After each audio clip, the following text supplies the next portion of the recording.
Hello engineers, आज हम पढ़ेंगे एक ऐसे टॉपिक के बारे में जिसने हमेशा से हम इंजीनियर के लिए कंफ्यूजन क्रिएट करने का काम किया है। आज हम पढ़ेंगे how to find bearing capacity of soil without using any instrument on site.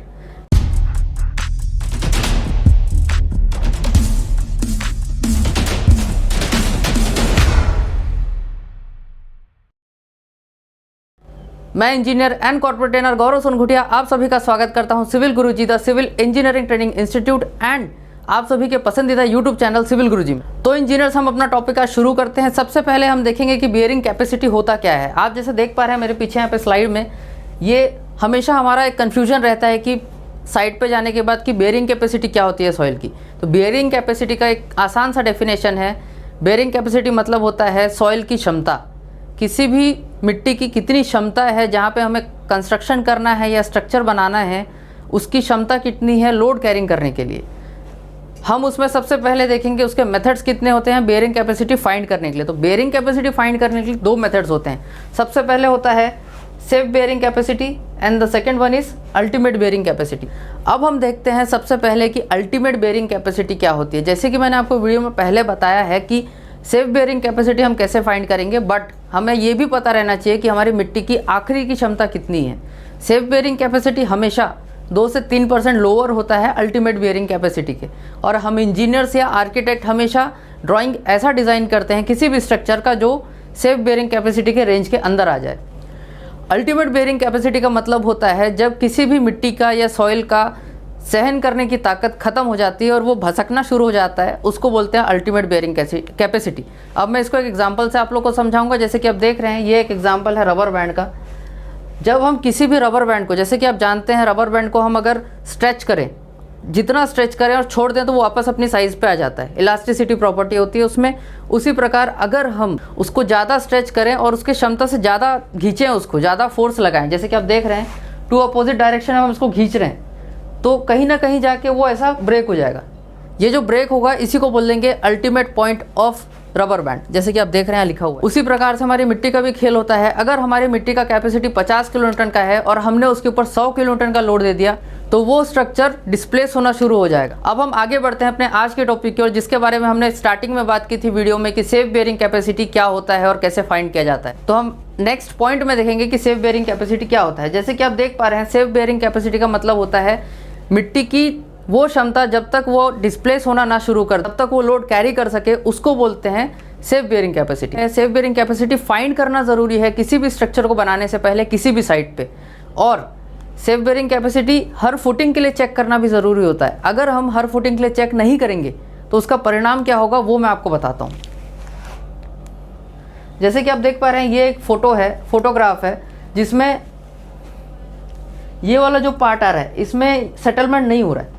इसका मतलब पूरा सेफ बेयरिंग कैपेसिटी के अंदर इसमें जितना लोड आ रहा है ये प्रॉपर है, उतना उसका कैपेसिटी है मिट्टी का कि वो सेटलमेंट नहीं होने दे रहा है। सेकंड आता है यूनिफॉर्म सेटलमेंट, जिसमें मिट्टी पूरी दबती है, हमारा स्ट्रक्चर धीरे धीरे डाउन होता है, वो बोलते हैं जिसमें ये पूरा स्ट्रक्चर एक साथ डाउन हो रहा है, उसको बोलते हैं यूनिफॉर्म सेटलमेंट। यहाँ पर जो लोड आ रहा है ये एक साथ आ रहा है, इसलिए यूनिफॉर्म सेटल हो रहा है। अब जैसे ये वाला जो पार्ट है हमारा डिफरेंशियल सेटलमेंट का, अब ये एक साइड से क्यों हो रहा है? एक साइड से इसलिए हो रहा है कि हमने कहीं पे इसके इंजीनियर ने कभी यहाँ चेक किया होगा, यहाँ चेक किया होगा, यहाँ चेक किया होगा, यहाँ नहीं किया, ये सोच के कि सब सही है, हो जाएगा, चल जाएगा, हमारा स्ट्रक्चर रह लेगा। लेकिन जब यहाँ लोड ज़्यादा पड़ा और सपोज़ यहाँ का डिस्प्लेसमेंट बहुत अलग अलग फैक्टर से हो सकता है, सपोज़ वहाँ की मिट्टी लूज़ हो या वाटर इफेक्ट हो या कुछ भी हो, उसके वजह से डिस्प्लेस हो रहा है, तो इसमें क्या होगा, आपके पूरे स्ट्रक्चर में एक साइड ऐसे क्रैक जनरेट हो जाएगा। आपका जो घर है या कोई भी स्ट्रक्चर है वो डिस्प्लेस हो सकता है, सेटल हो सकता है, और सेटलमेंट की वजह से क्रैक्स आ सकते हैं जिसके वजह से आपको नुकसान हो सकता है। तो उससे पहले हमें ये ध्यान रखना है कि किसी भी स्ट्रक्चर को कंस्ट्रक्ट करने से पहले सेफ बेयरिंग कैपेसिटी फाइंड करना बहुत ज़रूरी है, अति आवश्यक है। अब जिस प्रकार से मैंने आपको एक एग्जाम्पल दिया था अल्टीमेट बेयरिंग कैपेसिटी में रबर बैंड का, उसी तरीके से मैं आपको एक एग्जाम्पल दूंगा सेफ बेयरिंग कैपेसिटी का, जिससे आपको आसानी होगी समझने में कि मिट्टी में हम क्यों टेस्ट करते हैं सेफ बेयरिंग कैपेसिटी। जैसा कि आप देख पा रहे हैं, पीछे एक बेबी बैठा हुआ है जो कि इस चेयर पे बैठा है। ये जो ब्लू कलर की चेयर दिख रही है, अब इसका सपोज वेट है 10 kg का, इस बेबी का वेट है 7 kg का। तो अगर ये कोई भी बच्चा हो उसके ऊपर अगर बैठ जाता है तो वो सह लेगा, उसको आराम से सह लेगा। लेकिन अगर हमने किसी बड़े व्यक्ति को उसी चेयर पर बैठा दिया जिसका व्यक्ति का वेट है 100 किलो और चेयर का कैपेसिटी है 10 किलो का, तो ये डिस्प्लेस होना शुरू कर देगा। जैसे कि मैंने आपको पिछले एग्जाम्पल में बताया, अगर मिट्टी की क्षमता 50 की है और बिल्डिंग 100 किलोन्यूटन दे रहा है तो डिस्प्लेस होगा। हम आगे बढ़ते हैं अपने टॉपिक की ओर, जिसमें हम सबसे पहले देखेंगे कि सेल्फ बेयरिंग कैपेसिटी फाइंड करने के लिए कौन कौन से फॉर्मूले लगते हैं। जैसे कि आप देख पा रहे हैं, सेल्फ बेयरिंग कैपेसिटी फाइंड करने के लिए सबसे पहले लगता है resistance of soil. Resistance of soil का फॉर्मूला आता है wait of cube multiply height of fall divided by average depth of depression. अब ये एवरेज डेप्थ ऑफ डिप्रेशन क्या होता है वो मैं आपको आगे बताऊंगा। उससे पहले मैं आपको बताऊंगा कि वेट ऑफ क्यूब कैसे फाइंड करेंगे। अब वेट ऑफ क्यूब फाइंड करने के लिए ऐसा तो नहीं है कि मेरे पास जो क्यूब पड़ा है वो मैं सीधा जाके वेइंग मशीन में रख दूं और वेट करके ले आऊं। हमारा टॉपिक ही है आज का कि बिना किसी इंस्ट्रूमेंट के यूज़ किए हमें सेल्फ बेयरिंग कैपेसिटी फाइंड करनी है। तो उस सेल्फ बेयरिंग कैपेसिटी को फाइंड करने के लिए वेट ऑफ क्यूब हम साइड पर कैसे कैलकुलेट करेंगे वो मैं बताता हूँ आपको। तो सबसे पहले आप देख पा रहे हैं जैसे कि ये हमारा क्यूब है, कॉन्क्रीट क्यूब। अब इसमें ये जो पोर्शन है ये हमारा लेंथ का पोर्शन है, ये वाला जो पोर्शन है ये विड्थ का पोर्शन है जिसको ब्रेड्थ भी बोला जाता है, और ये वाला पोर्शन हाइट का है। तो वेट ऑफ क्यूब निकालने के कुछ फॉर्मूले हैं, जैसे कि weight of cube is equal to volume of cube multiply density of cube.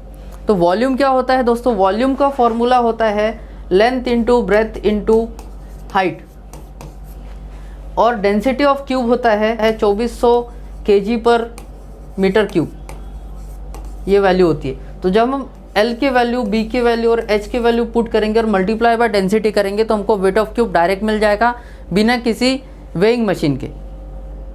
ये हो गया कुछ रिक्वायरमेंट सेल्फ बेयरिंग कैपेसिटी निकालने की। अब सेल्फ बेयरिंग कैपेसिटी निकालने का क्या फॉर्मूला होता है वो मैं आपको आगे बताऊंगा। उससे पहले मैं बताऊंगा कि कौन सा मेथड यूज़ किया जाता है या कौन सा मेथड परफॉर्म किया जाता है सेल्फ बेयरिंग कैपेसिटी निकालने के बिना किसी इंस्ट्रूमेंट के। तो अब हम देखते हैं ऐसा कौन सा मेथड है जो SBC निकाल सकता है सॉइल का बिना किसी इंस्ट्रूमेंट के। तो वो मेथड होता है हमारा दोस्तों ड्रॉप वेट मेथड। अब ड्रॉप वेट मेथड क्या होता है? तो देखिए, एक फोटोग्राफ के माध्यम से मैंने आपको समझाने की कोशिश की है, उसके बाद मैं आपको साइड पे परफॉर्म करके भी बताऊंगा कि ड्रॉप वेट मेथड हम परफॉर्म कैसे करते हैं साइड पे, उसका कैलकुलेशन कैसे होता है, उसका वैल्यू हम कैसे पुट करते हैं, वो सब मैं आपको बताऊंगा। तो उससे पहले हम देखते हैं कि क्या दिया हुआ है हमारे स्लाइड में। जैसे कि आप देख पा रहे हैं ये है क्यूब। अब इस क्यूब का जो ये वाला पोर्शन है, लोअर पोर्शन बेस, वहाँ से लेके मिट्टी तक की हाइट जो होती है हमारी, ये होती है हाइट ऑफ फॉल। जैसे कि आप देख पा रहे हैं ये हो गया हाइट ऑफ फॉल। अब ये जब मैं क्यूब ऊपर से किसी हाइट से छोड़ रहा हूँ तो ये कहीं ना कहीं जाके दबेगा, अपना मार्क छोड़ेगा। तो ये जो पोर्शन होता है ये होता है L इंटू बी का, जिसको बोलते हैं contact surface area of cube. और ये जो डिप्रेशन दे रहा है, जो प्रेस कर रहा है, जो गड्ढा हो रहा है वहाँ पे हमारी सॉइल पे, उसको बोलते हैं D। अब ये D क्या होता है? तो D होता है डेप्थ ऑफ इम्प्रेशन। अब हमारे फॉर्मूले में क्या दिया हुआ था? Average depth of impression. तो इसको हमें एक जगह नहीं करना है, इसको हमें जगह जगह करना है। तो सपोज हमने 1 बाय 1 मीटर का एरिया लिया, 1 मीटर स्क्वायर का, तो 1 मीटर स्क्वायर के एरिया में हम जहाँ जहाँ इसको 2-3 बार करेंगे उसका हम डिप्रेशन चेक करेंगे, स्केल करेंगे। अब वो स्केल करने के लिए हम टेप यूज़ कर सकते हैं या जो भी आपके पास अवेलेबल है वो आप यूज़ कर सकते हो। और जगह जगह का वैल्यू आने के बाद में, सपोज मेरा वैल्यू आया 1 + 1 + 1 डिवाइड 3, अब मेरे को इसका एवरेज मिल जाएगा, कुछ ना कुछ इसका एवरेज आएगा 1 का। तो ऐसे टाइप का जो भी कुछ आंसर आएगा आपका वो आपको लेना है एवरेज डेप्थ ऑफ इम्प्रेशन में। अब हम इस टेस्ट को परफॉर्म करते हैं और इसका कैलकुलेशन उस परफॉर्म करने के बाद मैं आपको बताऊंगा कि इसका कैलकुलेशन कैसे किया जाता है। तो चलिए दोस्तों चलते हैं साइट पे। तो इंजीनियर्स, हम आ गए हैं आज अपनी साइट पे जिसमें हम देखेंगे कि ड्रॉप वेट मेथड हम कैसे परफॉर्म करते हैं सेल्फ बेयरिंग कैपेसिटी निकालने के लिए। तो जैसे कि मैंने आपको बताया था पहले कि क्या क्या रिक्वायरमेंट्स होती है इस टेस्ट को परफॉर्म करने के लिए। तो सबसे पहले आता है हमारा क्यूब। जैसे कि आप देख पा रहे हैं यहाँ पे हमारा एक क्यूब रखा हुआ है। तो इंजीनियर्स, ये हमारा क्यूब है जिसका ये वाला पोर्शन लेंथ का होता है, ये वाला विड्थ और ये वाला हाइट। तो इसका हम वेट कैसे निकालते हैं मैंने आपको वीडियो में प्रॉपर बताया हुआ है, बट यहाँ हम टेस्ट कैसे परफॉर्म करेंगे वो मैं आपको बताऊँगा। तो जैसे कि मैंने वहाँ एग्जाम्पल लिया है कि कुछ ऊपर हाइट से हमें क्यूब को छोड़ना होता है। जैसे कि मैंने एग्जाम्पल लिया है 2 मीटर का, यहाँ पे हम 2 मीटर से नहीं छोड़ रहे हैं, हम लोग यहाँ पे अपनी हाइट सुविधा अनुसार हम इसको छोड़ेंगे। तो जैसे कि ये हमारी साइट है, ठीक। तो इंजीनियर्स, आप देख पा रहे हैं ये वाला जो पार्ट है हमारा, ये है कॉन्टैक्ट सरफेस एरिया। जैसे कि फॉर्मूला था self bearing capacity is equal to resistance of soil upon contact surface area multiply factor of safety. जैसे कि आप देख पा रहे हैं इंजीनियर्स, ये हमारा कॉन्टैक्ट सरफेस एरिया है, क्यूब का कॉन्टैक्ट सरफेस एरिया है। तो ये हम देखेंगे कि जो हमारा नेचुरल सॉइल था, इसमें क्यूब पटकने के बाद कुछ हाइट से क्यूब छोड़ने के बाद में कितना mm का इम्प्रेशन आया। तो हम इसे गिन लेते हैं। आप इसे टेप से, स्केल से गिन सकते हैं जो आपके पास अवेलेबल हो ईजिली। देखिए यहाँ पे आ रहा है 20 mm का। तो इसी को लेके हम आगे सॉल्व करेंगे, इसका कैलकुलेशन देखेंगे कि इसका सॉइल का बियरिंग कैपेसिटी हम कैसे फाइंड कर सकते हैं। और ये मैंने एक जगह करके दिखाया है, ऐसा आपको जगह जगह करना है ताकि आप उसका एवरेज डेप्थ ऑफ इम्प्रेशन निकाल सकें और उसके बाद डी का वैल्यू पुट कर सकें फॉर्मूले में। तो इस तरह हम आगे बढ़ते हैं अपने कैलकुलेशन की ओर। अब जैसे कि मैंने आपको साइट पे परफॉर्म करके बताया कि इस टेस्ट को परफॉर्म कैसे किया जाता है, उसी प्रकार मैं एक और एग्जांपल दूंगा आपको कि अगर हमें जो साइट दी गई है या आप कहीं जॉब करने जा रहे हैं और वहाँ साइट आपको डायरेक्ट मिल रहा है कि वहाँ एक्सकवेशन हो गया फुटिंग का, तो आप एसबीसी कैसे फाइंड करेंगे वो मैं आपको बताता हूँ। जैसा कि आप देख पा रहे हैं, अगर कुछ ऐसा सिनारियो आपको मिल जाता है साइट पे, तो आप क्या करेंगे? आपको हड़बड़ाना नहीं है, आप इसमें भी एसबीसी फाइंड कर सकते हैं। एसबीसी इसमें कैसे फाइंड करेंगे? सपोज ये आपका हो गया एनजीएल। अब ये एनजीएल में ये हो गई आपकी सॉइल की पोर्शन जो अंदर रहता हुआ है। अब हमें इसमें, जैसे मैंने आपको पिछले एग्जांपल में बताया कि नॉर्मल सरफेस पे, प्लेन सरफेस पे हम कैसे फाइंड कर सकते हैं एक्सकवेशन से पहले, वैसे ही मैं अब बता रहा हूँ कि एक्सकवेशन के बाद हम कैसे फाइंड करेंगे कि हमारी मिट्टी की क्षमता प्रॉपर है कि नहीं और हम उसका कैलकुलेशन कैसे करेंगे। और मैं आगे जाके अपने नेक्स्ट वीडियो में आपको बताऊँगा कि बिल्डिंग का लोड का कैलकुलेशन कैसे किया जाता है एसबीसी फाइंड करने के लिए। तो इसमें हम सबसे पहले देखेंगे कि एसबीसी कैसे फाइंड किया जाता है। तो जैसे कि आप देख रहे हैं, ये हो गया आपका एक एक्सकवेशन पीट। एक्सकवेशन पीट मतलब एक गड्ढा जो हमने फुटिंग के लिए किया है। अब दूसरा हो गया ये आपका एनजीएल हो गया, ये हो गया कंक्रीट क्यूब, ये हो गया हाइट ऑफ फॉल जो कि फॉर एग्जांपल मैंने यहाँ पे 2 मीटर का लिया है, 2 मीटर का एग्जांपल लिया है। ये हो गया हमारा क्यूब, ये हो गया डी, और ये हो गया डी का full form depth of impression. अब मैं इसको एक्सप्लेन करता हूँ। जैसे कि सपोज यहाँ पे मैंने किसी को खड़ा कर दिया, या सपोज मैं खुद ही खड़ा हूँ, मैंने क्यूब पकड़ाया और क्यूब मैंने ऊपर से फॉल किया। क्यूब हमें जस्ट एनजीएल के लेवल से ही फॉल करना है, ज़्यादा ऊपर से नहीं। एनजीएल के लेवल से मैंने फॉल किया। अब नीचे जाके जो इम्प्रेशन होगा, जो यहाँ पे ये जो इम्प्रेशन हुआ है, ऐसा हमें 2-3 जगह करना है ताकि हमें एवरेज डेप्थ मिल सके इम्प्रेशन का, जो हम फॉर्मूले में पुट कर सकें। तो यहाँ पे आप देख रहे हैं जैसे कि मैंने 2 बार पुट करके दिखाया। अब ये दोनों का वैल्यू जो भी आएगा उसे हम पुट करेंगे अपने फॉर्मूले में। अब हम आगे बढ़ते हैं अपने कैलकुलेशन की ओर, जिसका आपको बेसब्री से इंतजार था, आप बहुत देर से वेट कर रहे हैं। चलिए देखते हैं क्या होता है, कैलकुलेशन कैसे किया जाता है।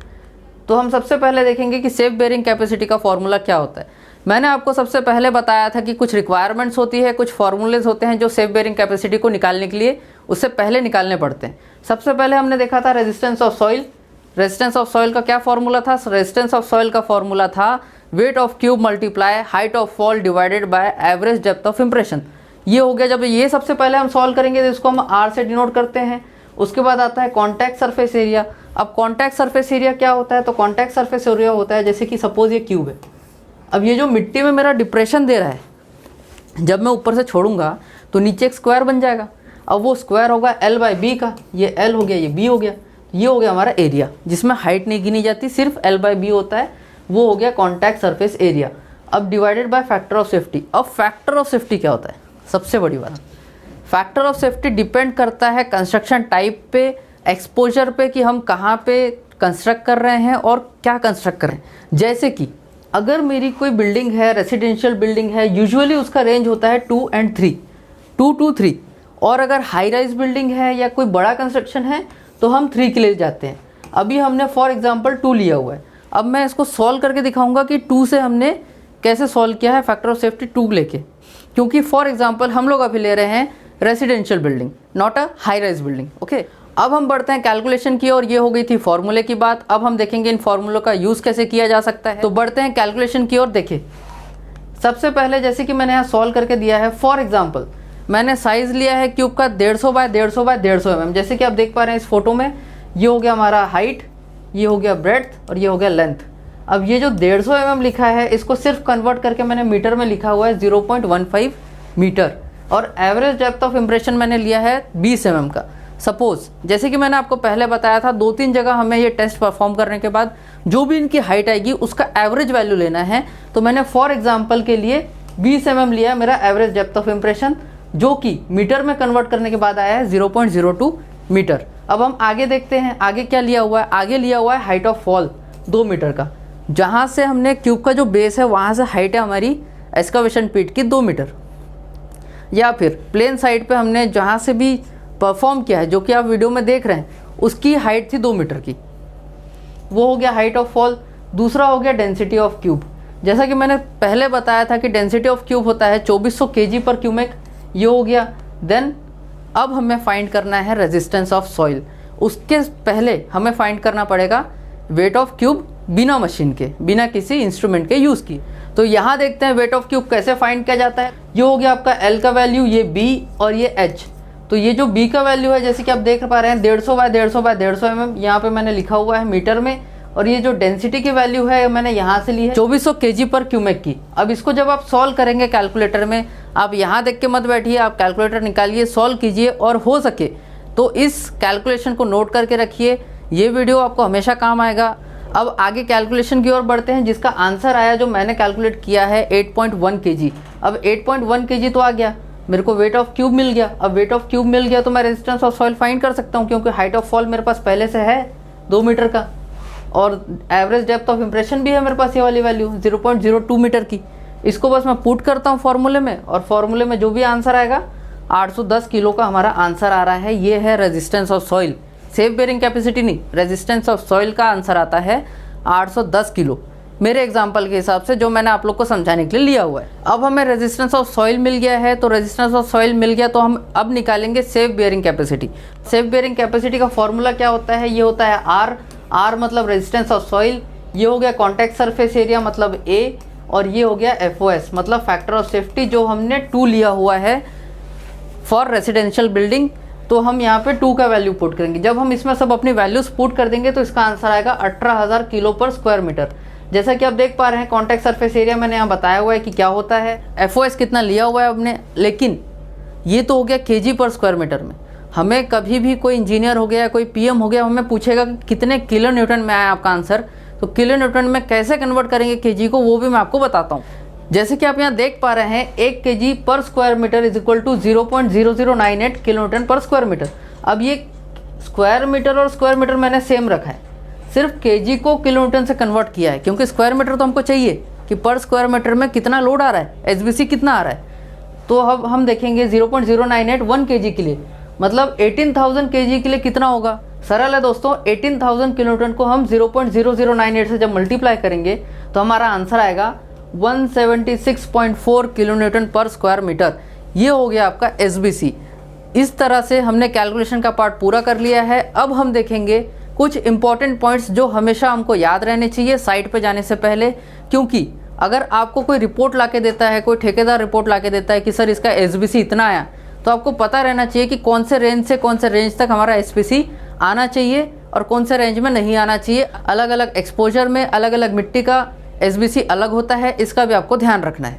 तो सबसे पहले हम देखते हैं इंपॉर्टेंट पॉइंट्स क्या है जो हमें याद रखना है। जैसे कि आप देख पा रहे हैं मिनिमम SBC होना चाहिए किसी भी सॉइल का फॉर रेसिडेंशियल कंस्ट्रक्शन, जो कि हमने एग्जांपल लिया था 100 से 200 किलो न्यूटन पर मीटर स्क्वायर के बीच में। हमने जो फाइंड किया उसका वैल्यू आया 176.4 किलो न्यूटन पर मीटर स्क्वायर, मतलब हमारा कैलकुलेशन भी सही है, हमारी मिट्टी भी सही है जो लोड कैरी कर सकती है। और for high rise building, bridges हो गए, होटल हो गया, बड़ा कंस्ट्रक्शन हो गया जिस पे लोड ज़्यादा पड़ेगा, तो उसका SBC ज़्यादा भी हो सकता है। ज़रूरी नहीं है कि 100 और 200 के बीच में ही आएगा। 100 और 200 सिर्फ रेसिडेंशियल कंस्ट्रक्शन के लिए ही है। For high rise building, bridges और डिफरेंट बिग स्ट्रक्चर्स के लिए उसका SBC ज़्यादा हो सकता है। जैसा कि आप यहाँ देख रहे हैं, आप लोग के लिए नोट मैंने लिख के रखा हुआ है, ये आप लोग आराम से पढ़ सकते हैं। अब हम एक बार समराइज़ करेंगे कि हमने आज के पूरे वीडियो में क्या क्या पढ़ा, क्या क्या समझा, क्या क्या कैलकुलेट किया। तो सबसे पहले हम देखेंगे हमारा पहला पॉइंट, हमने कैलकुलेट किया safe bearing capacity of soil for design footing. हमने सिर्फ फुटिंग को डिज़ाइन करने के लिए सेफ बेरिंग कैपेसिटी फाइंड किया एक सॉइल का। अब दूसरा हमारा पॉइंट है, हमने जो एग्जाम्पल लिया फॉर 1 मीटर स्क्वायर, उसके लिए हमारा आंसर आया SBC का 176.4 किलो न्यूटन पर मीटर स्क्वायर का। उसके बाद लास्ट पॉइंट जो हम देखेंगे कि सेफ बेरिंग कैपेसिटी हमें हर एक्सकवेशन के लिए फाइंड करना है। जैसे कि मैंने आपको बताया, अगर आपके बिल्डिंग में 16 कॉलम्स है और 16 कॉलम्स के लिए 16 फुटिंग होगी, 16 फुटिंग का मतलब 16 एक्सकवेशन पीट किए जाएंगे, तो आपको 16 के 16 का SBC फाइंड करना है ताकि आपका स्ट्रक्चर स्टेबल रहे, उसे कुछ ना हो। इसलिए अब आपको यहाँ जैसे मैंने लिख के दिया हुआ है, तीसरा पॉइंट आपको बताया है, हमें SBC फाइंड करना ज़रूरी है हर फुटिंग के लिए, हर एक्सकवेशन पीट के लिए। मैं उम्मीद करता हूँ कि आपको ये वीडियो पसंद आया हो और आपके डाउट्स क्लियर हों और SBC को लेके आपको आगे जाके कोई दिक्कत ना आए। अगर आपको कोई सोल्यूशन चाहिए, आपको कुछ नहीं समझा हो तो प्लीज़ मुझे कमेंट करके बताएं। और अगर आप चाहते हैं मैं आपको कोई टॉपिक पढ़ाऊँ जो आपको बहुत ऐसा लग रहा है कि मैं कंफ्यूज हूँ उसमें या मेरे को नहीं समझ में आ रहा है, ज़रूरी है मेरे लिए, तो प्लीज़ कमेंट करें। तब तक के लिए बस मैं इतना ही कहना चाहूँगा, करना है खास, चलो हमारे साथ सिविल की बात गुरुजी के साथ। जय हिंद, जय भारत।